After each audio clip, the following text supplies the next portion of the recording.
Nuevamente, buenas tardes con todos. Vamos a empezar la presentación. El día de hoy ya comentó, agradecer nuevamente la invitación, continuando con estos talleres.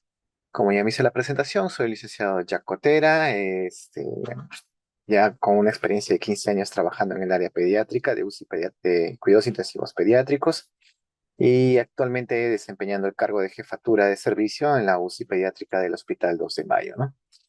Continuando con esta serie de temas, vamos a hablar el día de hoy del manejo de las disnatremias y discalemias. Como ya habrán visto en los temas anteriores, pues dentro de la, digamos, composición del líquido intravascular, el sodio es uno de los elementos más abundantes dentro del sistema, dentro de los líquidos del cuerpo humano, ¿no? El líquido extracelular, el elemento de mayor abundancia es el sodio, ¿no?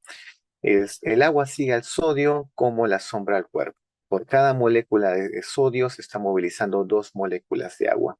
Así que el sodio es un gran elemento que permite regular la volemia del paciente y asimismo para tratar de mantener el equilibrio hidroelectrolítico y osmolar del sistema. Entonces, el sodio es uno de los principales elementos que hay que tener cuidado y consideración cuando tratamos nosotros de manejar un paciente cuando tenga cualquier trastorno hidroelectrolítico. Es importante siempre tener presente al sodio, porque es el que mueve más moléculas de agua, además el que puede generar equilibrio o desequilibrio por un mal manejo dentro de los volúmenes del que el paciente requiere.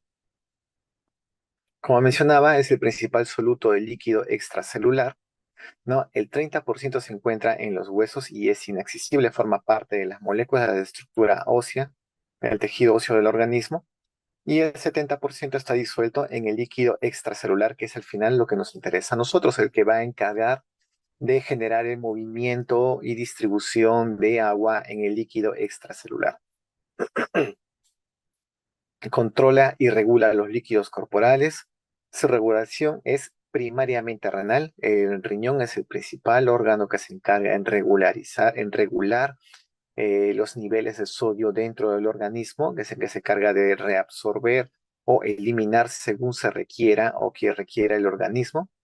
En la nefrona se reabsorbe aproximadamente el 99% del sodio que es filtrado en un primer momento. Entonces, como por ejemplo tenemos un pequeño esquema acá donde vemos que el transporte de sodio a lo largo del nefrón, ¿no? Nosotros sabemos que tenemos el glomérulo que se encarga de filtrar la sangre para poder separar el líquido y los elementos de desecho. Van a través de las asas y termina en el cáliz donde se va recolectando poco a poco la orina que termina expulsando el paciente. Entonces, el 67% empieza a ser reabsorbido nuevamente después de haber sido filtrado por el glomérulo, empieza a ser reabsorbido. El 25% empieza a ser reabsorbido nuevamente, primero en la nefrona proximal, en el asa distal empieza a ser reabsorbido el 25%, y en las zonas más distales termina de absorberse el resto del porcentaje de sodio que ha sido filtrado en un primer momento. Esos porcentajes van a variar según la necesidad del paciente. Si el paciente se encuentra en un estado de hiponatremia o hipernatremia, esos porcentajes van a aumentar, van a ir variando. La nefrona es el que se va a encargar de hacer esa regularización de los niveles de sodio, tanto en el extracelular como el sodio que va a ser, eh, que ha sido filtrado y que será eliminado por el organismo. La hiponatremia se define como una concentración plasmática de sodio que es menor a 135 equivalentes por litro. Uno de los, uno de los principales elementos que se va a ir dando va a causar una hipoosmolaridad con movimiento de agua hacia las células. No sé, ya supongo que habrán visto en presentaciones anteriores las soluciones isotónicas, hipertónicas o hipotónicas, ¿no? Un estado de hiposmolaridad también se ve reflejado en un estado de hipoosmolaridad, lo que significa que el agua, el medio plasmático en relación al medio intracelular, va a tener una menor concentración de solutos, en este caso específicamente del sodio, por lo cual va a hacer que el líquido del extracelular pase al intracelular para tratar de mantener el equilibrio osmolar entre el extracelular y el intracelular. Entonces, en un estado de hiposmolaridad o una hiponatremia, va a hacer que el agua, el agua que se encuentra dentro del líquido extracelular, pase al líquido intracelular para buscar ese equilibrio, generando el edema. Las manifestaciones que se dan al lugar va a depender del modo en que se produzca. Entonces, tenemos tres formas en las cuales se pueden presentar la hiponatremia, ¿no? No solo es el nivel de sodio, sino que viene acompañado alrededor de ese nivel de sodio. Tenemos la hiponatremia hipovolémica, en el cual hay disminución tanto de los niveles de sodio como del nivel de agua, ¿no? Ambos van a disminuir en relación a los valores normales que debe generar. Esta situación va a hacer que se genere una hiponatremia de tipo hipovolémica, ¿no? Los principales elementos que van a estar generando esta situación van a ser de causas renales, los diuréticos, un hipoaldosteronismo, una enfermedad de tracto renal, una diuresis osmótica, van a estar generando. Otros elementos que pueden generar de manera extrarrenal este tipo de hiponatremia son los vómitos, las diarreas, las quemaduras o un paciente con una pancreatitis aguda va a generar pérdida de líquidos con gran concentración de sodio. Tenemos la hiponatremia euvolémica, en el cual los niveles de agua se mantienen dentro de lo normal o a veces están ligeramente elevados y el sodio se encuentra dentro de los valores normales. Entonces, ¿qué va a pasar? Al aumentar la cantidad de agua en el organismo, pero sin ser acompañado adecuadamente de los niveles de sodio, pues si uno a una concentración de sodio determinada en un volumen de agua, por ejemplo, 1 litro, se le agrega más agua, pero no se le agrega sodio, vas a diluir esa concentración, a pesar de que el sodio se va a mantener en el mismo nivel, pero va a estar diluido en un mayor volumen. Ese mismo efecto se va a producir en una hiponatremia euvolémica. Uno de los elementos es la insuficiencia suprarrenal, el hipotiroidismo, algunos fármacos que tienden a hacer retención de líquidos, y el síndrome de secreción inadecuada de hormona antidiurética. Entonces va a hacer que se retenga más líquido, pero va a seguir eliminándose el sodio. Entonces esto hace pues que se vaya diluyendo de a poco los niveles de sodio normales.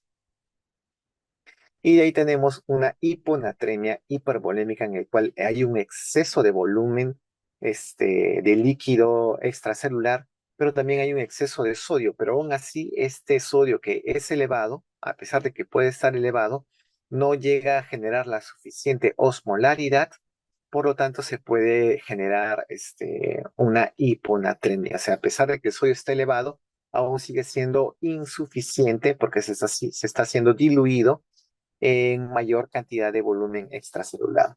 Las causas por lo general siempre están asociadas a síndrome nefróticos, insuficiencias cardíacas, pacientes con cirrosis, enfermedad renal crónica o lesión renal aguda.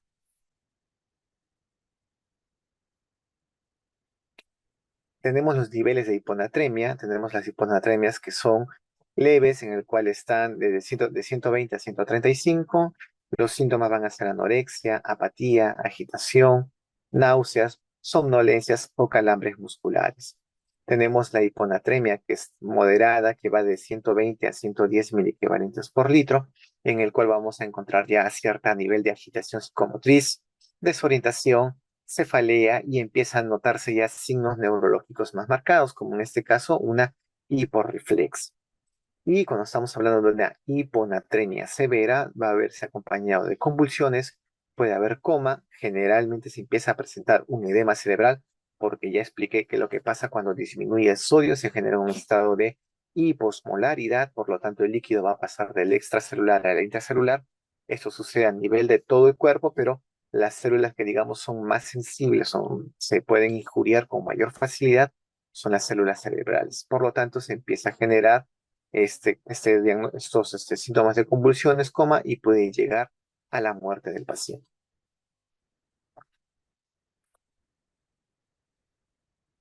Otra forma de ver la hiponatremia es la aguda, que tiene menor a 48 horas, cuando normalmente es una clínica variada, florida, o sea, no hay signos específicos, se puede hacer una corrección rápida y tiende a generar una edema cerebral. En una hiponatremia crónica que ya tiene más de 48 horas o ha demorado bastante tiempo en poder instalarse este estado de hiponatremia, sobre todo en pacientes ya más crónicos, la clínica no es muy específica, es bastante baja la clínica. La corrección tiene que hacerse de manera progresiva y lenta. Y uno de los riesgos es que se genere una mielinólisis pontina. Entonces, más o menos acá explicando, un medio isotónico es el que contiene los niveles de osmolaridad dentro de las células, en este caso representado por el cerebro. Dentro de las células, la osmolaridad se mantiene parecida o igual a la osmolaridad del líquido extracelular. Como ya sabemos que el soluto de mayor abundancia en el líquido extracelular es el sodio, entonces al haber una hiponatremia va a haber una relación directa con la caída de la tonicidad del líquido, por lo tanto se generará una hiponatremia. Y en un estado de hiponatremia se generará una solución hipotónica. Y en un estado de solución hipotónica, lo que trata el organismo es tratar de buscar un equilibrio, porque siempre tiene que haber los mismos niveles de osmolaridad tanto en el extracelular como en el intracelular.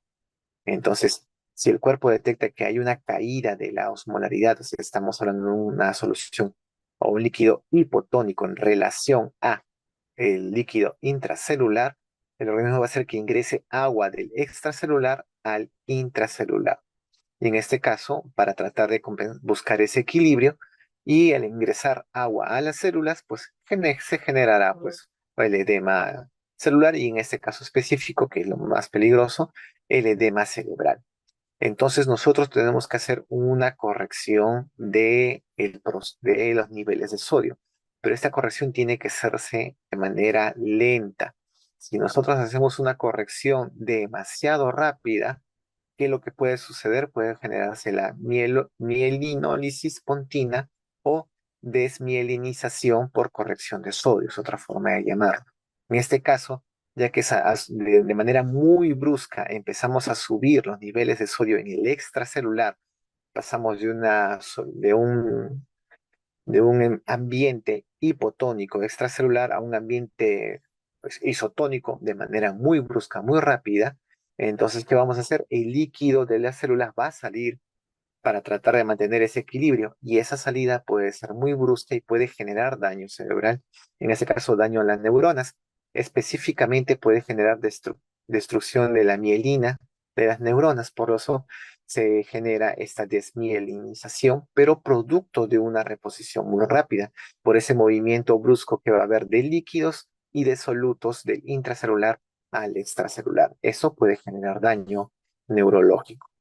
Lo ideal es una adaptación lenta en el cual permitir que la célula pueda ir poco a poco eliminando eh, los solutos o los osmolitos que se encuentran dentro del intracelular para así ir equilibrando las concentraciones, pero de manera progresiva, sin daño a la mielina.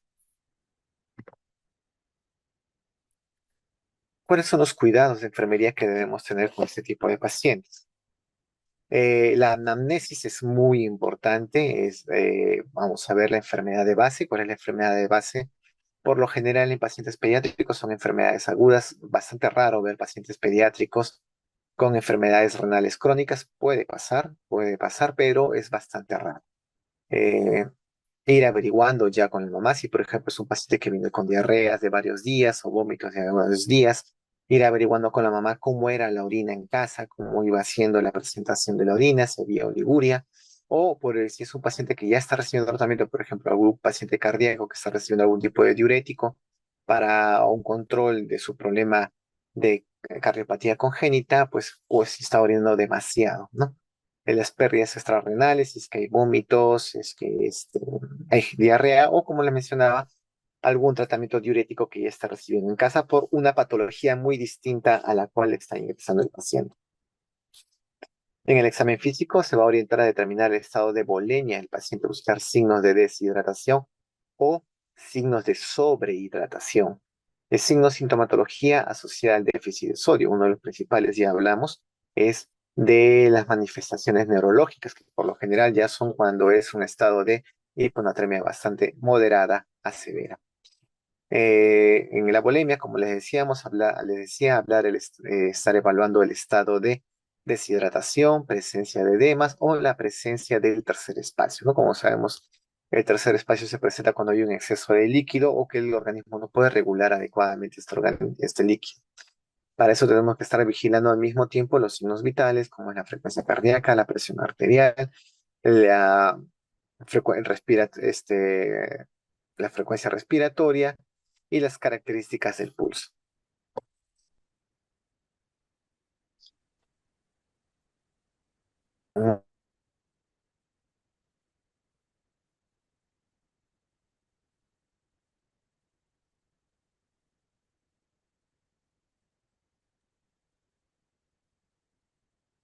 Neira dijo que iba a venir. O sea, no me ha dicho qué día.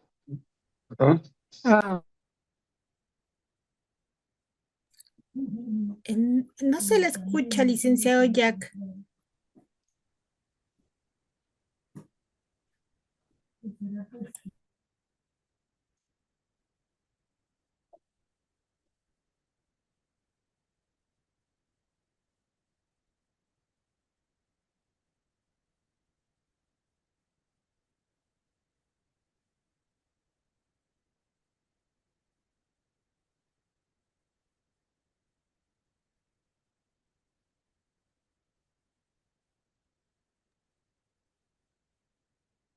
Disculpen un momento, la interrupción. Dentro de los cuidados de enfermería hablábamos que los signos, vamos a ver, neurológicos, sobre todo enfocar la evaluación, depresión del sensorio, hiporreflexia, hipotonía, hipotermia, convulsiones y coma. Es importante saber diferenciar esta situación de, por ejemplo, si es un paciente respiratorio, los respiratorios cuando tienden a acumular CO2, también empiezan a presentar signos de hipotonía, de disminución del sensorio, entonces hay que saber diferenciar, no toda depresión del sensorio o hipotonía es sinónimo de una hiponatremia, entonces hay que saber diferenciarlo de un estado hiponatrémico de un estado de retención de CO2. Básicamente, una de las formas de diferenciarlo es el origen de la enfermedad, por qué está viniendo. Si estamos hablando de un paciente respiratorio, pues sabremos que estos signos de depresión del sensorio, hipotonía y hiporreflexia están más asociados a la posibilidad de una retención de CO2. Pero si vemos que nuestro paciente viene por un problema ya de vómitos, de diarrea, de deposiciones líquidas abundantes o mal manejo de la terapéutica, podremos inclinarnos a sospechar de un estado de hiponatremia, ¿no? Los síntomas: fatiga, apatía, cefalea, desorientación y calambre. Mantener el balance hídrico es muy importante en este caso, el balance hídrico para poder hacer una monitorización adecuada de nuestro paciente.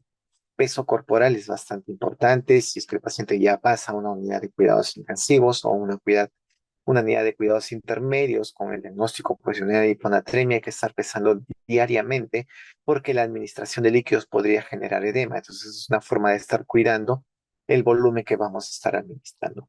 Un registro estricto de los volúmenes que le vamos a administrar, el ingreso por vía oral o por vía parenteral. Es muy importante tener en cuenta esto porque nosotros cuando hacemos el balance incluimos los volúmenes que vamos a administrar los medicamentos. No solo es lo que recibe por hidratación y no solo es lo que recibe por alimentación el paciente. También tener en cuenta los volúmenes que el cual nosotros vamos a administrar, diluimos y administramos los medicamentos.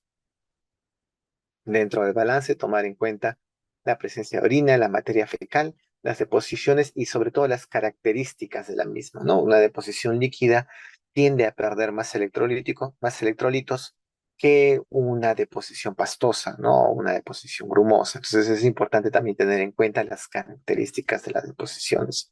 La presencia de vómitos y también la presencia de drenaje, ¿no? Tenemos un paciente que entró a sala de operaciones por una cirugía de emergencia, sale con algún tipo de drenaje. Es importante estar observando las características y el volumen de drenaje, porque ahí es donde ya, como ya vimos, también se pierde una buena cantidad, el porcentaje es alto de electrolitos diluidos en esos líquidos que son eliminados por drenajes.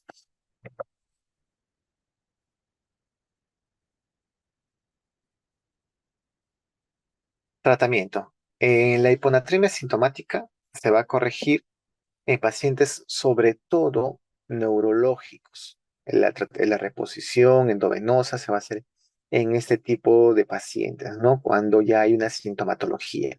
Cuando vemos sintomatología neurológica, estamos hablando de una hiponatremia de tipo moderada y severa.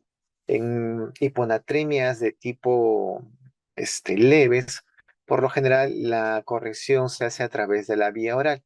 Quiere decir que a la fórmula se le agrega una cantidad determinada ya por el médico de turno de solución hipertónica dentro de la leche, como un suplemento de sodio se verá administrando. Pero básicamente ese es el manejo en el caso de una hiponatremia leve, ¿no? Cuando ya hay síntomas neurológicos, estamos hablando de una hiponatremia moderada a severa. Entonces nosotros ahí sí se va a realizar una reposición endovenosa para determinar la cantidad de sodio a reponer, vamos a primero determinar el sodio deseado con menos el sodio real por 0,6 y por el peso del paciente. Como sabemos en pediatría, todo es en función al peso de nuestro paciente.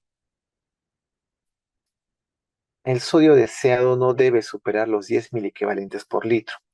La tasa de corrección, es decir, el ritmo en el cual nosotros vamos a ir haciendo que aumente el sodio sérico, no debe ser mayor a de 1 miliequivalente hora. Por ejemplo, si nosotros hablamos de un sodio que encontramos en 120, al final del turno de 12 horas, la reposición no debería, cuando se hace un control después de 12 horas, el nivel de sodio no debería superar los 130 miliequivalentes. Estamos superando los 130 miliequivalentes, estamos viendo que estamos reponiendo demasiado rápido el sodio. Entonces, no debería subir tan rápido. Es importante también tener en cuenta que en ese tipo de pacientes con hiponatremia o hipernatremia, el control de electrolitos séricos es bastante seriado, ¿no? A veces se hace cada 6 horas, cada 12 horas y pues cada 24 horas.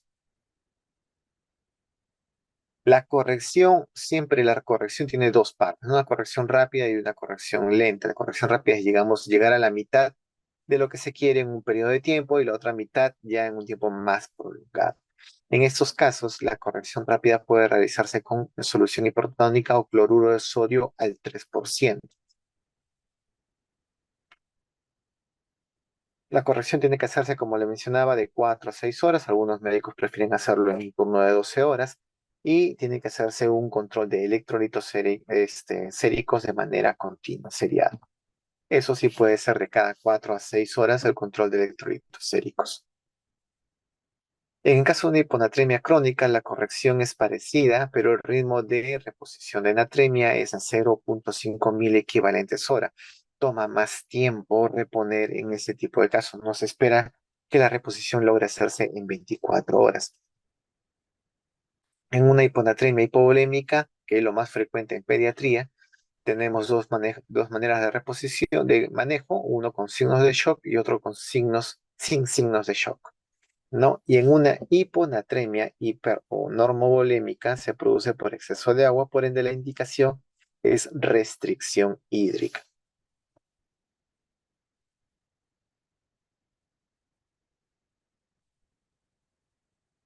De ahí vamos a hablar un poco de la hipernatremia. ¿Qué es la hipernatremia? Se define como una concentración plasmática de sodio mayor a 145 mil equivalentes por litro o una deficiencia de agua para los solutos del organismo, ¿no? O sea, puede darse las dos formas, que los niveles de agua normales, el nivel de sodio esté bastante elevado, o los niveles de sodio están normales, pero hay una caída o una depresión del volumen del líquido extravascular, extracelular, que hace que el sodio, a pesar de no estar muy elevado, se genere una condición de solución hipertónica. Tenemos dos tipos de hipernatremia, la hipoeuvolémica o hipovolémica. Generalmente vamos a hablar del tipo oligúrica, en el cual hay pérdidas extrarrenales, o la poliúrica, donde hay diabetes insípida de manera tipo central, o una diabetes insípida nefrogénica, donde se genera bastante eliminación de líquidos de orina, pero sin los electrolitos. O sea, el organismo, el riñón, reabsorbe todo el sodio, y lo único que hace es se encarga de eliminar la orina como agua. Y tenemos las soluciones hiporvolémicas, que es incremento de aporte de sodio vía oral o endovenosa. O también tenemos el de tipo hiperaldosteronismo primario, o por características iatrogénicas, o sea, una causa por el mal manejo o mala administración de los medicamentos, ¿no? Algunas veces, eh, en el caso de adultos, se acostumbra a poner pues uno o dos ampollas de sodio, y en pediatría se pone la cantidad en cc. A veces hay errores en interpretar uno como 10, y uno interpreta, en vez de ser 10 cc, interpreta como si fuera una ampolla, y eso genera un aumento de la concentración de sodio en la hidratación, y esto es un problema. Entonces, una forma de evitar este tipo de hipernatremia es aplicando los 5.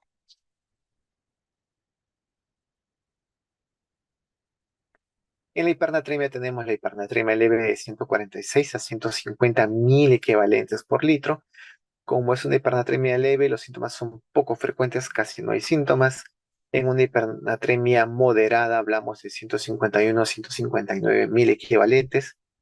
La clínica será variada, manifestaciones neurológicas no va a haber. Y si es que empiezan a presentarse ya en el nivel, en el borderline superior de la hipernatremia moderada, las manifestaciones neurológicas van a ser bastante leves.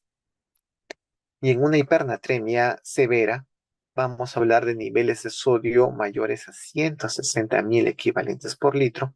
Habrá una clínica variada, va a haber manifestaciones neurológicas y no neurológicas.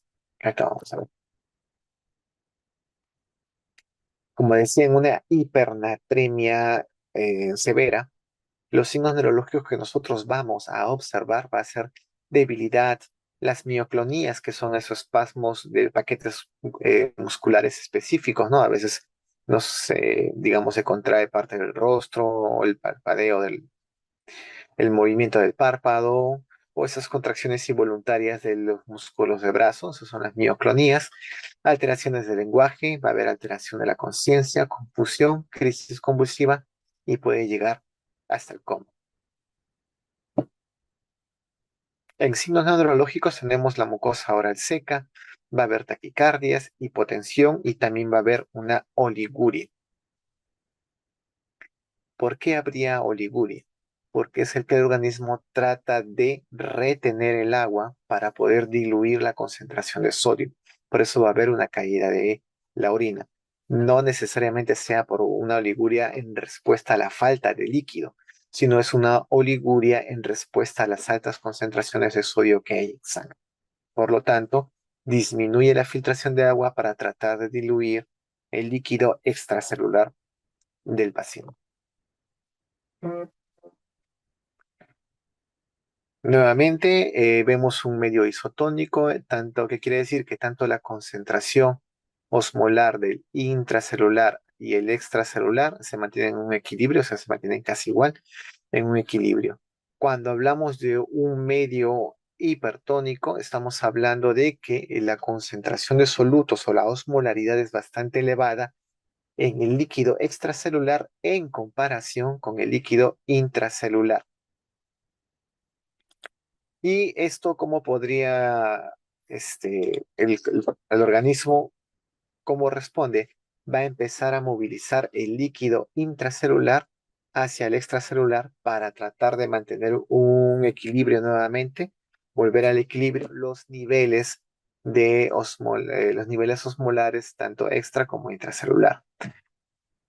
Cuando hacemos la corrección rápida, o sea, diluimos con mucha rapidez, o sea, bajamos los niveles de sodio con mucha rapidez, se va a generar un evento de un edema cerebral. Porque al haber la caída de la concentración osmolar, el cuerpo lo va a interpretar que nuevamente está en un ambiente isotónico, no, hipotónico en comparación al intracelular, entonces va a absorber nuevamente el agua, puede absorber nuevamente el agua y eso hace que se genere el edema cerebral, ¿no?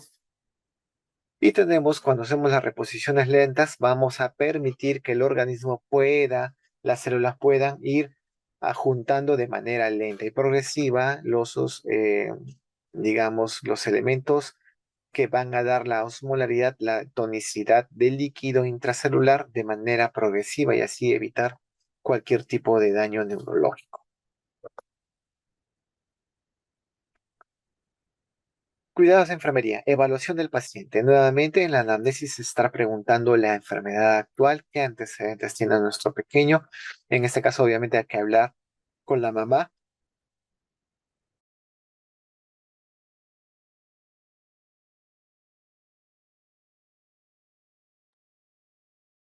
Es importante establecer un buen vínculo con la mamá para poder hacer una adecuada anamnesis, ¿no? Para que la mamá tenga la confianza en darnos todos los datos necesarios. Aplicar un buen balance hídrico, ver los egresos, las pérdidas que va a haber por orina, vómitos, deposiciones, sudoración profusa. En la sudoración profusa, por lo general, perdemos solo líquidos, no perdemos electrolitos, y eso es una de las causas también de que pueden llevar a una hiponatremia. Un paciente con fiebres bastante altas, o hay pacientes que tienden a generar más diaforesis que otros pediátricos. Entonces, en ellos, cuando están presentando fiebres recurrentes o constantes, el sudor que va presentando para tratar de bajar la temperatura va a hacer que tenga pérdidas de agua libre, pero no de electrolitos que pueden hacer una hipernatremia. Los ingresos, ver pues los aportes, las características de los líquidos que vamos a administrar, qué es lo que vamos a administrar, soluciones hipertónicas o soluciones hipotónicas, como es en este caso de una hipernatremia, vamos a administrar soluciones hipotónicas y ritmo de infusión, a qué velocidad vamos a administrar. Recordemos que de igual manera no puede darse eh, recuperar los niveles de sodio de manera rápida y brusca.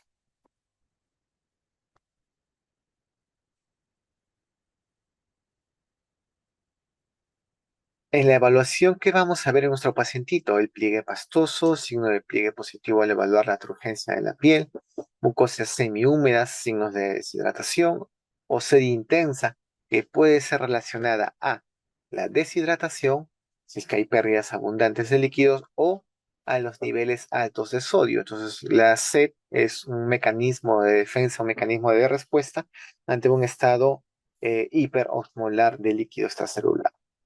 Hipertermia, alteración del sensorio, ataxia, hipertonías, convulsiones, coma y puede haber hemorragias cerebrales que se identifican con, en caso de lactantes, ecografía transfontanelar o en pacientes ya más grandes con su tomografía cerebral.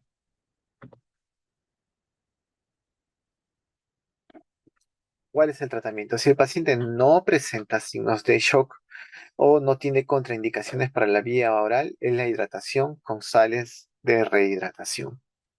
Si el paciente presenta signos de shock o contraindicación para la vía oral, se indica el siguiente tratamiento: deshidratación hipernatémica con signos de shock, es decir, compromiso hemodinámico, expansión con soluciones fisiológicas a 20 miligramos por kilo de peso por vía endovenosa.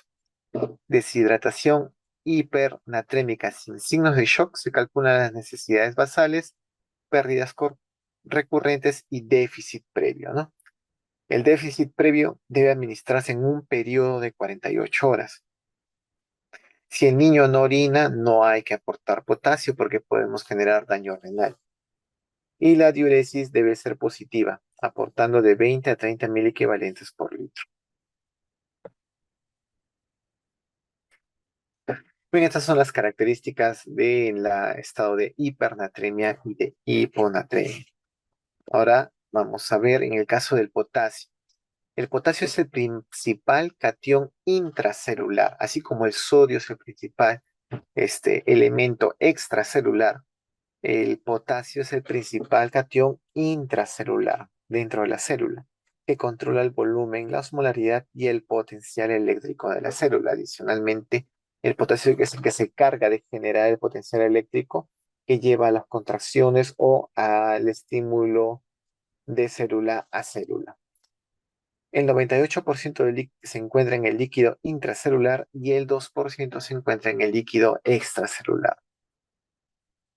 ¿Qué nos permite? Nos permite regular también la síntesis de glucógeno y de proteínas.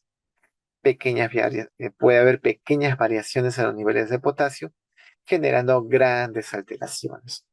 Se reabsorbe en el túbulo proximal del asa de Henle y la secreción en el túbulo distal y túbulo colector.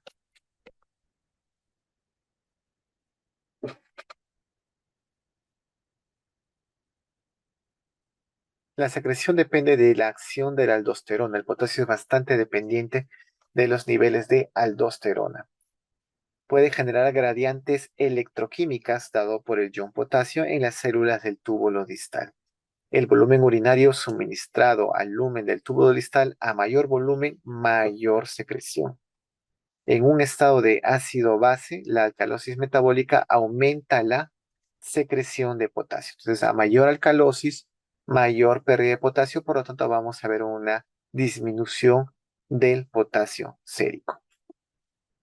En este esquema podemos ver, está acá el glomérulo que se encarga de filtrar y permite el ingreso de líquidos con los electrolitos. El 65% del potasio se reabsorbe en la zona proximal a la nefrona del asa y el restante se empieza a reabsorber en el túbulo distal, ¿no? El restante volumen se reabsorbe. Pero en las zonas colectoras, en los túbulos colectores, también se genera secreción de potasio, que es un porcentaje mínimo, que se va a ir acumulando y al final del organismo termina saliendo un total de 12% de concentración de potasio. No se va perdiendo en la orina.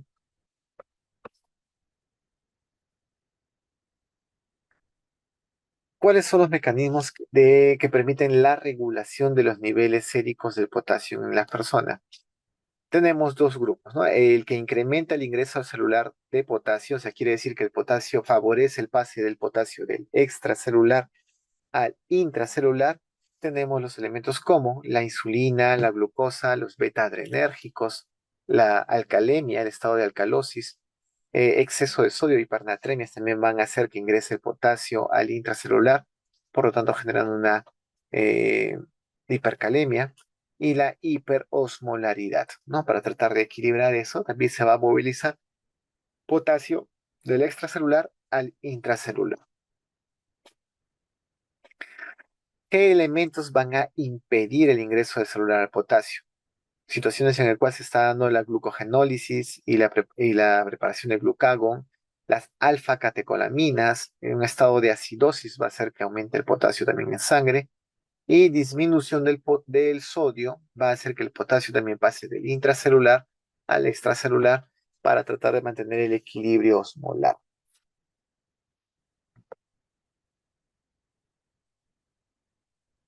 Entonces tenemos la hipocalemia, que se define como una concentración sérica de potasio menor a 3.5 mil equivalentes por litro. La causa más frecuente de hipopotasemia es la pérdida de potasio con aportes insuficientes para compensarla.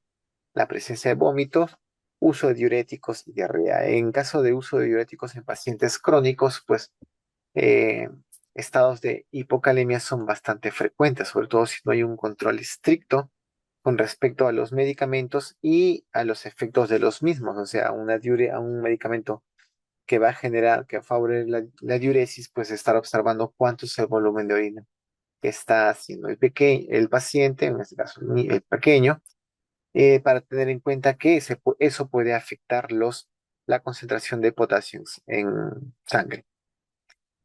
El dato clave ligado a esta pérdida es la depresión del volumen extracelular.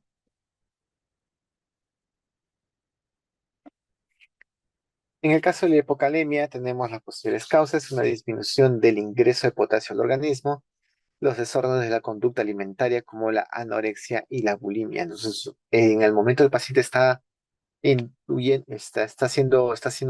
induciéndose al vómito, la presencia misma del vómito hace que se genere una gran pérdida de potasio Se pierde bastante potasio en ese tipo de situaciones. O la anorexia, pues cuando el paciente no está ingiriendo los alimentos que requiera, pues también va a haber una depleción de las reservas de potasio. Tenemos la pérdida aumentada de potasio, ¿no? Primero estábamos que no recibe el potasio de manera adecuada. Acá estamos hablando que va a haber pérdida de potasio, el organismo está perdiendo el potasio. Pueden ser pérdidas de tipos enterales, como diarreas y vómitos, pérdidas renales, como algún tipo de tubulopatía, tratamiento con antibióticos. Hay antibióticos, bueno, específicamente antimicóticos que tienden a generar pérdida de potasio, que pueden llevar a una hipocalemia, efecto de algunos mineralocorticoides y la hipomagnesemia, ¿no? Una disminución del magnesio hará que aumente las concentraciones séricas de potasio.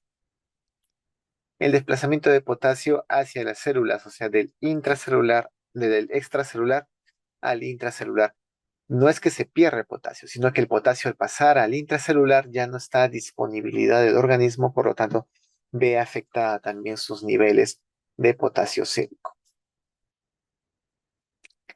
En estados de alcalosis, cada 0,1 de descenso de pH desciende 0,4 mil equivalentes de potasio.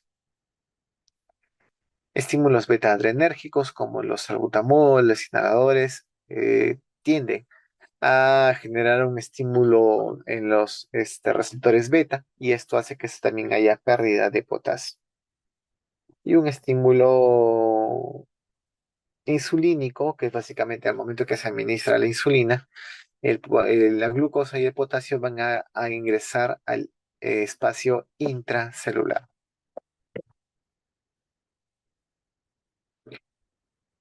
En la hipocalemia tenemos la hipocalemia leve, la moderada y la severa. En la leve estamos hablando de niveles de potasio de 3 a 3,5, la moderada de 2,5 a 3 y la severa cualquier nivel de potasio por encima no, que está por debajo de 2,5 mil equivalentes.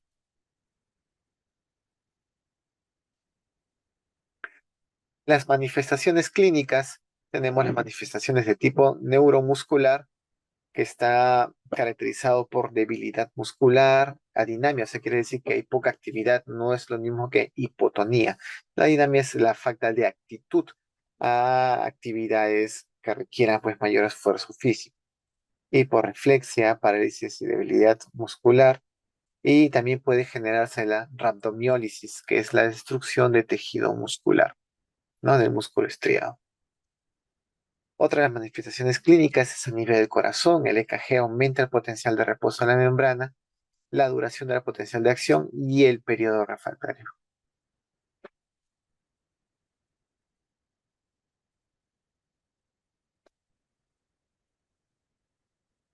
Tenemos el aplanamiento de inversión de la onda T, la prominencia de la onda U, descenso del segmento de la onda ST, aumento de amplitud de la onda P y puede llevar, si es que los niveles de hipocalemia son bastante severos, a un paro cardíaco. Entonces acá podemos ver cómo es un trazado de EKG en un estado de hipocalemia o hipopotasemia. Vemos que está dentro de los parámetros, parámetros normales, en el cual vemos las diferentes ondas, la P, Q, R, S y la onda T. Vamos a ir viendo cómo va cambiando, va modificándose. Lo primero que se va modificando es la onda T, que se va a ir fusionando poco a poco con la onda P. De igual manera, el complejo QRS se ve afectado, va disminuyendo. El primer pico QS va a ir variando y también al mismo tiempo se va elevando la onda P hasta llegar casi a la misma altura del pico del complejo QRS.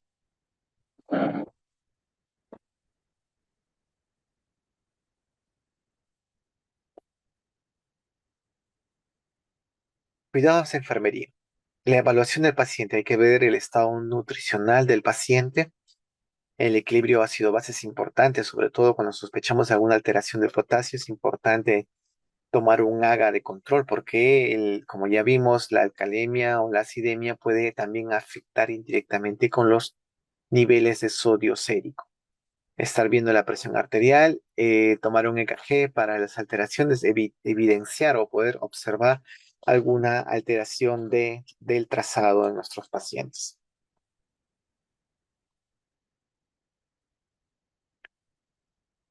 Estar observando la presencia de alcalosis metabólica, si es que hay intolerancia a la glucosa, ileovesical e intestinal, de debilidad muscular, alteraciones miocárdicas, tratamientos o correcciones por vía oral. Las correcciones endovenosas de hipopotasemia tienen que realizarse de a 1 mililitro, a 1 mil equivalente por kilo de peso, con un flujo de 0,25 mil equivalentes kilogramo hora que se debe pasar en 2 o más horas.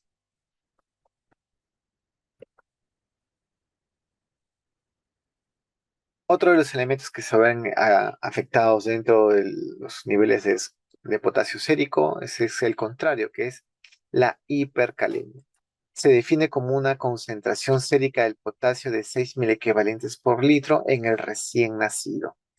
En concentración sérica de potasio mayor a 5,5 y en el niño mayor y adulto. Y acá hay un detalle muy importante. ¿Por qué en el recién nacido siempre tiende a ser un poco más elevado o se tolera que los niveles de potasio estén elevados? Porque recuerden que el recién nacido parte del torrente, del volumen del torrente sanguíneo del paciente es sangre de la mamá, hemoglobina de la mamá. Entonces, durante el tiempo va a haber los primeros días donde se produce la destrucción celular de los glóbulos rojos de la madre. Por eso también se da la ictericia neonatal fisiológica, porque hay esa destrucción que es normal, que es fisiológica de los glóbulos rojos de la madre, y al haber esto se libera potasio. Recuerda que el potasio es un elemento intracelular. Al haber esta destrucción se libera potasio en el líquido extracelular y por eso que se elevan los niveles.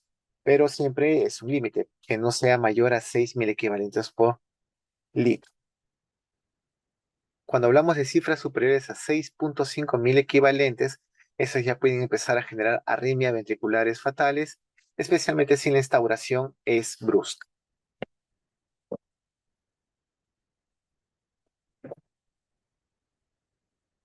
En la hipercalemia tenemos varios tipos de causas. Tenemos la pseudo-hiperpotasemia, básicamente cuando hacemos muestras sanguíneas hemolizadas, es bastante común a veces. Cuando nosotros tomamos la muestra de sangre no de venopunción, o sea, a veces tenemos pacientes que tienen un catéter venoso central y a veces nos dicen, tómenle del catéter venoso central la muestra de sangre. Si esa muestra es muy forzada, o sea, ya el retorno venoso por el catéter venoso central no es adecuado, y generamos, pues, hablamos con la jeringa para generar un vacío y que éste succione la sangre del paciente, podemos generar, pues, una hemólisis, una destrucción de células de glóbulos rojos, y como ya vimos en el ejemplo del neonato, también al destruirse los glóbulos rojos van a liberarse potasio y puede dar una mala interpretación de una pseudo hiperpotasemia. Hablamos de contaminación de las muestras de orina o leucocitosis o trombocitosis. Otra causa es de la hipercalemia. Tenemos la excreción renal disminuida por una insuficiencia renal aguda, por lo tanto no puede infiltrar adecuadamente, no puede eliminarse adecuadamente eh, el ion potasio en el líquido extracelular y eso hace que se acumule generando una hiperpotasemia. Enfermedad renal crónica con un factor de filtrado glomerular menor a 10 mililitros por minuto, una acidosis renal tubular, una uropatía obstructiva, un trasplante renal y un hipoaldosteronismo son las causas de que generen una disminución en la excreción de potasio, por lo tanto este puede ir acumulando generando una hipercalemia. El otro elemento es altos ingresos de potasio. Puede haber a veces error en la administración de los medicamentos, sobre todo cuando administramos la hidratación. Podemos confundir los números y dar un mayor volumen de cloruro de potasio o en la hidratación que va a recibir el paciente y así estamos dando un exceso de potasio al paciente. Desplazamiento del potasio fuera de las células. Tenemos que se va a generar la pérdida de potasio intracelular y al ir al extracelular de manera brusca, y bastante rápida, la muestra de sangre va a detectar que hay un pico de subida del potasio sérico, pero no es por una enfermedad como tal, sino por alguna alteración en el desplazamiento y movimiento del potasio del extracelular al intracelular. Como habíamos, ya dijimos anteriormente, la acidosis, déficit de insulina, injuria celular, puede haber lisis celular, ya, y haber también algunas drogas como la espironolactona u otros, que tienden a retener potasio en el organismo. Uno de los elementos en injuria celular, pues estamos hablando de un paciente, por ejemplo, quemado. Este paciente, si uno le controla los electrolitos después de 4 a 6 horas de sucedido el evento, vamos a encontrar eh, digamos, una hipercalemia marcada.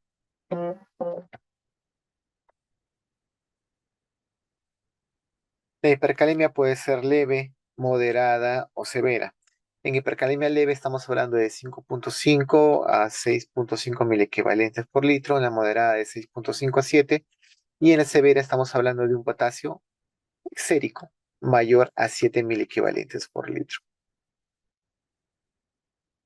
La hipercalemia, cuando es leve, tiende a ser asintomática, no hay muchos signos, la reposición es al igual que en el cloruro, tiende a ser por vía oral como un suplemento dentro de la fórmula de la leche que se administra al paciente lactante.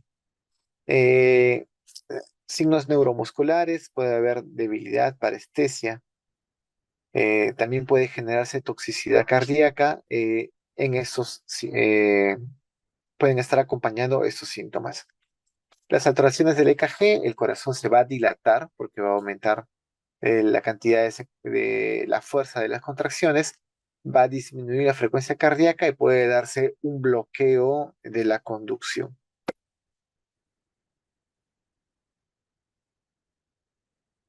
Manifestaciones clínicas. En un trazado de EKG vamos a ver pues que un potasio normal, todos, no hay ninguna alteración en el trazado del EKG. Cuando ya empieza a aumentar por encima de 5.5, vamos a empezar a ver que la onda T, en vez de tener esta forma de curvita, se hace de manera en pico, se hace una onda T picuda y que no es simétrica.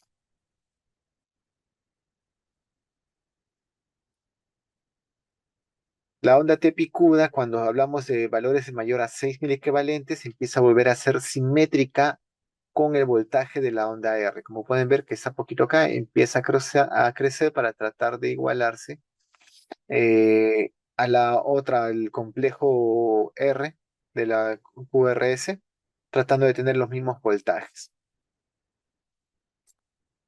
Después se va a dar, si se dan cuenta, una unión con la onda, se va a ir uniendo la onda T con la onda R.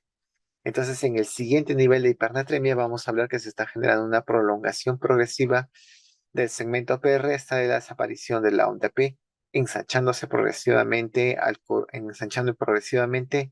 el complejo QRS. Y cuando estás hablando de una manifestación clínica mayor a 8.000 equivalentes, pues prácticamente se está fusionando la onda T con el complejo QRS, adquiriendo una morfología sinusoidal y el potasio ya está mayor, puede llegar a estar mayor a 10.000 equivalentes, pero ya están presentando síntomas hemodinámicos, estos cambios en los trazados del EKG.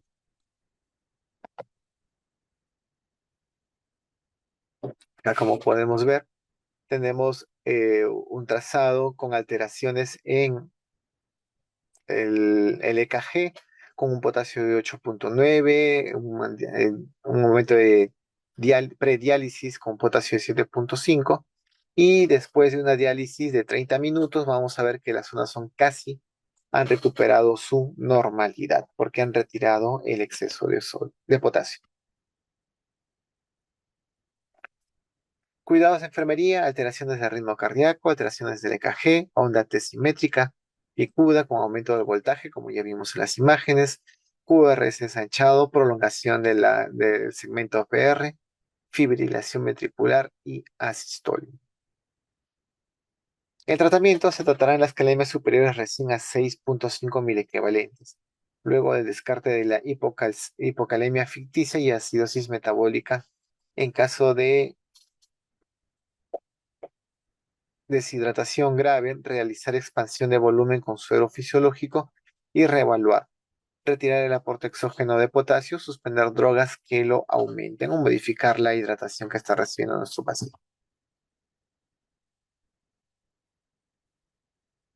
Tenemos algunas drogas que se pueden usar, el Kayexalate, que bueno, que en el hospital no tenemos, que permite remover el potasio del organismo. Tenemos el bicarbonato de sodio que hace una relación competitiva con el potasio, que va a ingresar a las células. La glucosa con insulina también va a permitir el ingreso de células de potasio a la célula, o sea, en un estado de hipercalemia. Al administrar este medicamento hace que el potasio pase al intracelular, generando una disminución del extracelular. Tenemos el gluconato de calcio, que en este caso no es que va a revertir los niveles de hipercalemia, sino que va a competir por los receptores de potasio con el gluconato de calcio, ¿no? Para evitar este daño al miocardio. Cuidados de enfermería, estamos hablando de un balance estricto de ingresos y egresos, control de peso diario, cuantificar las pérdidas, o sea, cualificar, ver las características de las que están haciendo las pérdidas del paciente y cuantificar, ver los volúmenes que están realizando los pacientes. Análisis de laboratorio según indicación médica, evaluar signos de pliegue, signos de Godet, evaluar mucosa, tonicidad muscular, estado nutricional. No incurrir en situaciones innecesarias por falta de atención y conocimiento. Muchas gracias por la atención prestada. No sé si habrá alguna pregunta de los participantes.